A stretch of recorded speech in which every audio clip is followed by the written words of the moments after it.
very, very confused, and that is my honest opinion. And I can only. All right, thank you so much. Those are Nigerians expressing their opinion about this government. The government in Nigeria are talking about the economic situation in Nigeria, and of course, very many of them have had their views. Joining me now is Simon Gosling. Simon, he's of the Energynet. Simon, good morning. Thank you for joining us on the program today. Thank you for having me. Simon, quickly, let's take a look at the upcoming African Energy Forum. Tell us about it. Well, the Africa Energy Forum is, even though it's held outside of Africa, Africa's longest running conference, which focuses specifically on Africa's electricity sector. It's 18 years old this year. We have 12 ministers of energy flying in for the conference, 18 heads of utilities, about 23 heads of regulatory bodies across the continent. And it's where international investors come to understand and to push their investments on the continent forward. How would you assess power generation and distribution in terms of energy generation in Africa comparatively? How would you take a look at it? Is Africa at a stage where you say, oh yeah, they are moving there, or they're still at a very crude level? I think you've got to look at Africa out of the context of everywhere else on the planet. I mean, the opportunity in Africa, if you're looking at specific countries, the opportunities in Egypt, in Morocco, in Nigeria especially, you have huge populations with tremendous opportunities that far outweigh anywhere else in the world. So if you're looking at an investment destination, you look at Africa, at the moment there's very low levels of energy access, but huge amounts of people. And growing populations, very young populations, so it's a massive opportunity. So in terms of energy access, Africa is lagging behind the rest of the world. But there's an advantage, because technology has moved on. So if you look at the mobile world, the mobile telecommunications world, Africa leapfrogged UK, the rest of the countries. They didn't have landlines, they went straight to mobile telecommunications. Africa is already leading the way, actually, in mobile banking. Much more ahead than the UK. So if Africa and these individual countries can really lead the way and tap in at the right time and get the right technologies, they'll actually be able to use renewable energy, clean technologies, off-grid technologies, and really kind of electrify the continent far more efficiently and cleanly than anywhere else in the world. So it's a huge opportunity. Yeah, great opportunities we do understand in Nigeria, in Africa for energy generation. But if you take a look at it, both those countries you mentioned, South Africa probably has 70% energy production and distribution for its people. What Nigeria has about 30% or 20% energy production. And if you take a look at population, Nigeria is far the biggest, the largest population in Africa. And take a look at Zimbabwe, fairly not doing very badly, Ghana not doing badly, the resources are there. What is actually the problem of some of these big African countries that they are unable to meet the energy requirement of their people and not the nation? There needs to be a change of thinking. There's traditionally been a relatively small group of industrialists that have led growing economies, that have led industrialization in these markets. Hugely exciting. But actually, the people around these markets, the populations have just boomed. And you kind of think, well, how has this caught people unaware? How have they not planned? How have they not developed this? It's just not happened for some reason. So there's got to be a change of thinking. Africa is going to be much richer if they can get electricity to the millions of people that don't have it. Everybody is going to be much wealthier, much healthier if they can have electricity. So that it has to be approached from a commercial perspective. Charity has not worked. You've seen hundreds of millions of dollars thrown at the problem. Where's that money gone? Well, you're not seeing electricity reaching communities and villages. Actually, what you need is you need to find the entrepreneurs within the village. Find the leaders within these villages who can take these off-grid energy solutions and actually grow the small economies so that they actually become naturally, organically, a big enough economy for the government to be able to afford to bring in electricity to the grid. Because if you think you're building $1 billion transmission line. That's not practical if you're only sending it to a community of 100,000 people with a net income of under $1 million per year. That's not feasible. But actually, if you can focus on the communities and reverse engineer it so you grow the communities and then bring in the transmission line, then you're looking at a real Is that why solution. you say this conference is central at this time? Yeah, I mean, I always look at the success of our meeting being that, at our meeting, 65 to 70% of the people return every year. So we've been running it for 18 years. Over the last 4 or 5 years, you've seen 65 to 70% of those people return year on year because they're doing deals. There's a very good friend of ours from the Kaduna Electricity Company who has, through our meetings, got the finance for a 4,000 megawatt power plant in Nigeria. That is a huge project. So the fact that we're able to bring those communities together, people can come into our conference and meet trusted, as I think that's the big problem. Everybody says that, oh yeah, I'm going to do this, I'm going to do this, but can they really do it? Yeah, can I put it on? Just allow Simon to finish what he's saying. I'm going to come to you. Simon, Hello, let me quickly take this call now. Good morning. Thanks so much for joining us on the program. Good morning. Your name and where you're calling from? My name is David. David, thank you so much. From Hertfordshire. Okay, David, thank you so much. Go ahead. Yeah, my question is just very simple. I mean, we're talking about the power situation in Nigeria. And, I mean, why can't we use solar system just like everybody else? Why are we struggling? Why are we looking to generate more power through the gas or whatever? I mean, I would have thought solar system is now the best in the world. Okay, all right, David, thanks so much for contributing on the show. He's talking about renewable energy. And if you take a look at Africa, Africa is very rich with the sun. Why is the continent not exploring solar energy? Solar energy, you look at what South Africa has done. Now, South Africa has created the leading renewable energy program in the world. There's no one that matches what South Africa's done to renewable energies. I think what Nigeria is doing, in relation to the gentleman's question, is actually the economy is so vast. It just simply, economies of scale means it won't be powered by solar energy alone. Actually, what we're looking at is in the north of the country. There's a whole greenfield window for renewable energy, for solar technologies. I mean, huge resources just from the sun. So we're actually looking at a project in Kenya that we're possibly going to finance ourselves. We're a conference company. But if we can do it, and we've just done it in South Africa, we just financed our first renewable energy project. What we did is we worked with a South African entrepreneur. That entrepreneur took a small solar project. She now sells bottled electricity to her community. That solar project now is an internet cafe, a phone charging cafe. And actually... Can I ask you to just stay on the phone 1 minute so that Simon can finish what he's saying? So it goes back to my point around actually you have to find entrepreneurs in the community that can lead these projects and actually make them commercial, because if the community's not making money, the project's not sustainable. So you have to find a way of getting these solar projects to be sustainable. The problem with gas is, and the reason why people are looking at gas, is because it's a large-scale opportunity. It's going to power electricity for millions of people. Okay. All right. Let me take very it. different. Eddie, thanks for joining us on the program. Good morning, Eddie. Go ahead and make your point. Where is Eddie calling from today? Yeah, I'm calling from East London. Okay. Go on, Eddie. Yes. Okay. Eddie, can I ask you to turn down the volume of your TV set? Okay. Okay. The issue is that when Nigeria obtained independence, I'm done. Is that okay now? Yes, go on, Eddie. You've got 1 minute quickly. We are talking about African energy sector. The point I'm making is this. No country develop their infrastructure by ad hoc means. It needs to be properly well thought of and then progress. What has been happening since independence is that we seem to be making up things as we go along. When we secured independence, there was the Kanji Dam, which was the source of energy, the Jora power station, their farm in Port Harcourt.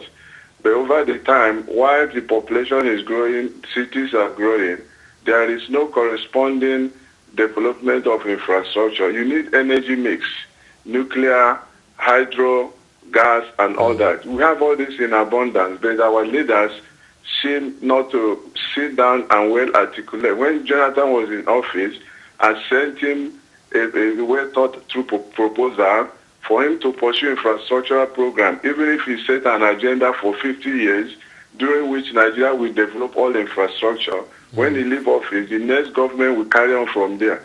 But when you don't have a development plan, how are you supposed to be able to sustain development? You just do yours and you leave. All right. The APC have come with their own agenda.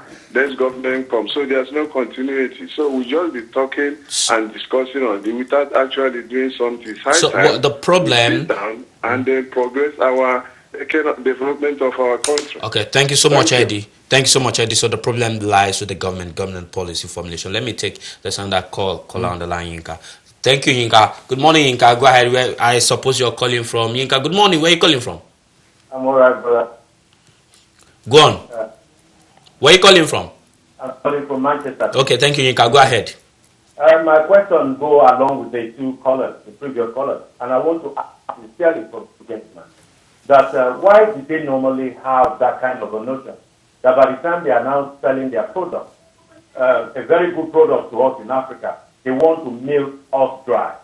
They cannot compare the kind of tariff they are taking here to the one they are giving us in Africa. Look at before they even give us the lights that we need, the electricity that we need. Look at the tariff that they are giving to people in Nigeria, saying that they need to pay before they will be able to use the electricity. Are you in support of that? Why are you now taking your business to Africa? Do you blame the entrepreneur? Do you blame the entrepreneur, or you blame the policy arrangement between the entrepreneur and the government? Is that their opinion to make us suffer the more with whoever that is making the business with them? I mean the government, and they will agree that they're going to make a lot of money. That is what I'm asking. It is two to play. It takes two to tango. Those that have the materials and the government of which country they are taking the materials to, and if they can connive together in order to make dry the so-called common man, that will be a question mark. All right, Yinka. Thank you so much, Yinka. Thank you for calling. Thank you very much. You've got two issues there to deal with: government policies not being very good with dealing with tackling energy deficiency in Africa, and of course the next question has got to do with the entrepreneur bringing the energy solutions services to Africa, trying to exploit the people. Yeah, I think with regards to the second question, let's tackle that first. The second question is you've got to look at the mobile phone sector. The mobile phone sector has boomed. Right across the continent, you've got people with 1, 2, 3 mobile phones, paying their bills monthly. It's very straightforward. If you don't pay your mobile phone bill, you don't have a mobile phone. Okay? In lots of countries across Africa, you get people who are not paying their electricity bills, and it makes it very difficult to make those projects bankable. How am I going to make my money? How are we going to get this back? And the gentleman is absolutely right. I mean, the potential for profit here is huge, but you've got to understand how it's going to work. How is this all going to be connected? How's everybody going to come together and make this bankable so that people are recouping their money, recouping their investment, and moving forward? I think in terms of the pricing structures, you look at what South Africa has done with its pricing structure. They started off with a very high renewable energy tariff. But they've now, because them and the community and the South Africans have really worked hard, they brought that renewable energy tariff down to the lowest in the world, one of the lowest in the world. So actually, you're at a point in Nigeria and lots of other economies across the continent, around the world as well. I mean, this is not just an African issue. You look at Myanmar, you look at Pacific Alliance countries, Latin America, they're all in the same issue. People need electricity for their economies to grow. So in terms of actually getting the tariff down to the right level, you've got to build. And then once you start to build, those tariffs are going to come down. The whole economy is going to benefit. Everybody's going to get richer. Everybody's going to benefit. The diaspora is going to come back in. All of that knowledge, all of that community empowerment, all of that social wealth, the fabric of these communities are going to take advantage of it. But first, people have got to bear the brunt of high tariff initially. With, you've got to get these things built. And how are you going to do it without a historical credit? It's tough. With regards to policy formulation and direction by the government. Absolutely, and you look at what Nigeria is doing. I mean, they're doing a lot of work. Jonathan put electricity on the map. He made it a big policy for him, and I was really impressed with that. But actually, what the government now has done under Buhari is they've taken to that next level. You've got Minister Fashola, who has a big portfolio, but you look at if they marry the potential housing boom with the electricity sector in Nigeria, suddenly you've got an off-taker, the housing developers. You've got this whole new electricity sector, this whole new space. They're actually focused on a strategy. They've really kind of, there's, in my opinion, there's no one better to lead Nigeria's electricity space than Fashola. He's done amazing things in Lagos to actually take that to the rest of the communities, and the guy's working tirelessly to do this. So it's hugely exciting. They're taking it to the next level, and there is a real plan. There's this whole thing going on across the world at the moment around geospatial mapping. How do you locate the communities and the people within those communities, considering how big the world is? How do you do that so that you can understand who are going to be the people that are actually going to take these projects and develop them? I'll tell you, actually, there's a real opportunity for women here to come into these communities and do something special, actually to become central parts of the communities and actually build these micro utilities and distribute electricity locally. And then for the community to do it for themselves. The community should stop waiting for everyone else to do it. Actually, there's a real opportunity for them to take control. As I say, if you look at the mobile telecoms world, they leapfrog Europe and other countries by going straight to mobile banking, mobile this, mobile that. Africa has a potential to do that in the energy space. Okay, let's quickly move to what the Africa Energy Forum will be achieving in the course of that conference. What would it be achieving? Well, it shows the proactive nature. It shows the proactive nature of governments to reach out to investors and say, listen, this is what we're doing. This is where the sector is today. This is where the investment opportunities are. So it's very much a networking function. And actually, over the last 3 years, I revert to our friend from Kaduna, I revert to our friends from Sierra Leone, to many African countries. They come here and they actually progress deals. You meet somebody at a conference, you're not going to do a deal in that conference.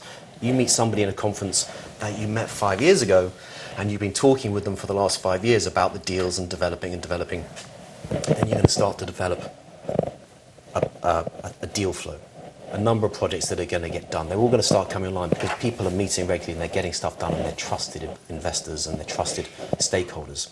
And that's the thing. I mean, for us, we are only interested in bringing trusted investors and trusted stakeholders together, because the rest of it is irrelevant. Okay, when is this June conference? 22nd to 24th. June 22nd to 24th. Yeah. Where? It's in London by the O2. By the O2. Yeah. What does it require? Do you have an idea of the people specifically that will be attending? They're all C-suite. The heads of utilities, the heads of investors, the heads of energy companies, specifically looking at the electricity sector. So you have the big gas companies who are looking at the gas. This is looking at gas utilization. This is not looking at upstream oil and gas. It's looking at downstream gas. So how's that gas going to be used to power the economy, to power these gas stations? How's the big solar developers? You've got the world's biggest solar developers. You've got 2,500 people coming to talk about Africa's electricity sector. Everybody's talking. As 4 days of high-level deals. All of the ministers are coming in. But the reason they come is because everybody's vetted. There's no time wasters. It's all about doing deals and actually getting that stuff done. Okay, fantastic. Africa Energy Forum from 22nd of June to the 24th of June. That's right. By the O2 here in it's London. the Intercontinental What does it require for people? If I do have viewers that are watching this program and I would like to come, what does it require? Where can they get information? You can get information on our website, energynet.co.uk. Energynet.co.uk. Absolutely. Yep. Or at the africanenergyforum.com. African Energy. Yeah. African or The critical Africa? thing is, the critical point here is if you're a credible investor or stakeholder or player in the electricity space, you can come. Okay. This is about doing deals. This is not a political platform. It's purely about doing deals. All right. So for more information, visit africaenergyforum.com or energynet.com. .co.uk. Yeah. All right. Thank you so much, Simon. Thank you very much. Gosling, thank you for joining us on the program today. We'll be talking about energy. Simon, before I let you go, what is the future of energy in Africa? It's only exciting. I mean, that is simply it. What you're going to do is you're going to find an economy that's underpinned by entrepreneurs building businesses. The moment you have, I bring back to the telecom sector, you've got a mobile phone. Actually, it's not about the mobile phone that's in your hand. It's about how you use that mobile phone. Who do you call? What do you do? What internet banking? All this sorts of stuff. Once people have electricity, it's going to be about what they do with it. And that's what we find exciting. So the reason we work so hard on putting these meetings together, getting the right people and hastening the pace of energy access is simply because it is what underpins economic development and job creation. Which would you advise is the cheapest for any government with acute energy shortage to deal with? Solar, renewable, or nuclear, or which one? The capital expenditure of nuclear is huge, so it's extremely difficult. Even at a time like this, do you think people, a serious government is looking at nuclear energy? You've got to look at the fast solutions. People need energy now.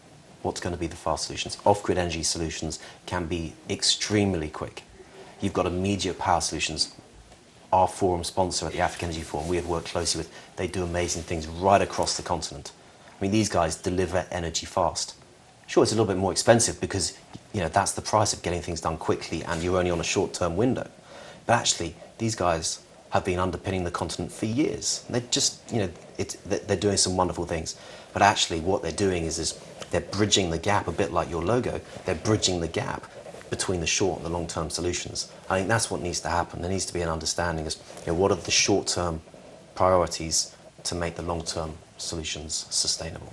Fantastic. We'll return to the newsroom now, where we'll bring you the news of the week that just ended. But before we'll bring that news to you, let's quickly remind you again that the Africa Energy Forum is holding somewhere in the O2. It's at the Intercontinental O2. Intercontinental O2 between 22nd of June and 24th of June. If you're serious, if you're an investor or player or this is not political talk. It's a real deal conference where people meet people that are in the energy sector. That's it. Absolutely. If you're interested, get more information at africaenergyforum.com or energynet.co.uk. There you'll find information about how you can be part of this conference holding between 22nd and 24th of June. If you do need any information, you might send an email to bentelevisionuk@gmail.com. I'll be able to refer you to Simon Gosling on how you can find some help. My name is Tunde Alabi. It's a pleasure having you join us on the program today. Let's quickly return to our newsroom. Thank you.